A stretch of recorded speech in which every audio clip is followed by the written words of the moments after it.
LeBron James, Jared Vanderbilt at Christian Wood, yan ang ating pag-uusapan. Final seconds.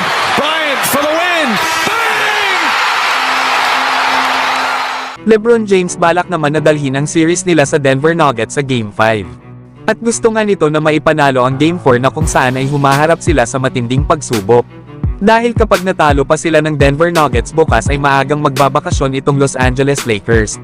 Kaya ang mindset daw ni LeBron ay maipanalo muna ang Game 4 para mapuwersa na madala nila ang playoff series sa Game 5. Kaya hanggang may buhay pa daw ay dapat pa rin daw maniwala.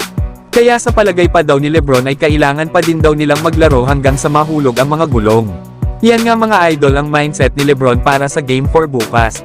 Alam naman natin na gagawin lahat ni LBJ ang kanyang makakaya para wag lang silang masweep ng Denver Nuggets.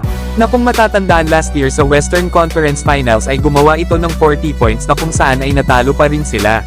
Kaya naman ay kailangan ni LeBron at Davis ng tulong mula sa kanilang mga role players na mag-step up. Lalo at ang kanilang kalaban ay naka-team effort at consistent pa sa kanilang performance. Kaya panigurado na malaking mga numero ang gagawin ni LeBron James sa Game 4. Samantalang bad news naman sa Los Angeles Lakers. Dahil nananatiling out itong si Jared Vanderbilt habang questionable naman ang status ni Christian Wood. Kailangan pa naman ng Lakers ng player na katulad ni Vanderbilt para pangtapat dito kay Jamal Murray.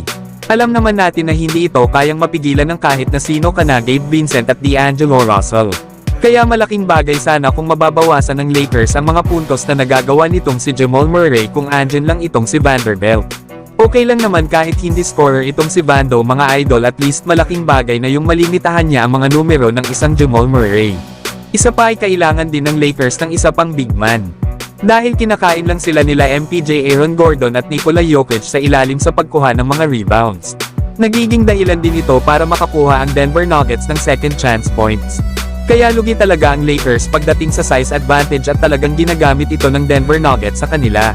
Na dito pa nga lang kay Aaron Gordon ay 15 rebounds ang kanyang nagawa sa Game 3. Nakaparehas lang sa total rebounds ni Nikola Jokic, isama pa ang 10 rebounds na ambag ni Michael Porter Jr. Maganda kasi sana na itong si Jackson Hayes ang makasabay ni Anthony Davis sa loob ng court. At pwede ngang alisin ng Lakers sa starting 5 ang maalinman kana D'Angelo Russell at Rui Hachimura.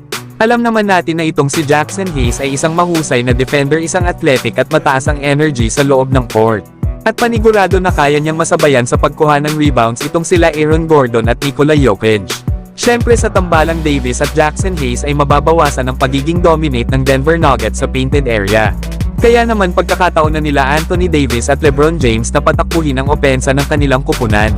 Habang sa second unit naman ng Lakers ay si Christian Wood na sana ang bahala, ang kaso nga ay questionable ang status nito bukas habang out naman si Jared Vanderbilt. Kaya tingnan natin bukas sa Game 4 kung may sagot ba ang Lakers sa opensa ng Denver Nuggets.